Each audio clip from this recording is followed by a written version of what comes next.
ইসলাম যখন মক্কার কুরাইশদেরকে তাওহীদ রিসালাত আখিরাতের দাওয়াত দিচ্ছিল, তারা এই দাওয়াতকে প্রত্যাখ্যান করলো, তারা মানছে না।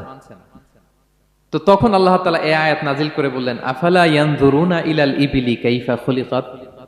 মক্কার কুরাইশরা কি উটের দিকে তাকায় না? উটকে কিভাবে আমি তৈরি করলাম এটা একটু দেখতে পারে না ওরা? আরে উটের দিকে তাকালেই তো ওরা উটের মালিক আমি আল্লাহরে খুঁজে পাবে। কারণ কুরাইশরা ছিল কোরআনের প্রাইমারি অডিয়েন্স, যদিও কোরআন সবার জন্য এসেছে। তো আল্লাহ বললেন, আফালা ইয়ানজুরুনা ইলাল ইবিলি কাইফা খুলিকাত। ওরা কি উটের দিকে তাকায় না? উট দেখার জন্য তো ওদের চিড়িয়াখানায় যাওয়া লাগবে না, অথবা মক্কার কুরাইশদের চায়নাতেও যাওয়া লাগবে না, কারণ উট তো ওদের গৃহপালিত প্রাণী, ঠিক কি না? ঘরে ঘরে আরব দেশে উট আছে না নাই? আছে। তো উটের দিকে তাকায় না। সম্মানিত সুধী, উটের কথা আল্লাহ কেন বললেন?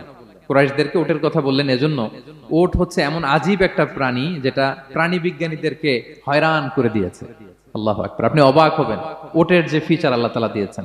মক্কার লোকেরা উটের গোশত খাইতো, উটের দুধ খাইতো, উটের চামড়া দিয়ে দ্য ফাইনেস্ট লেদার, দামি লেদার তারা বানাতো।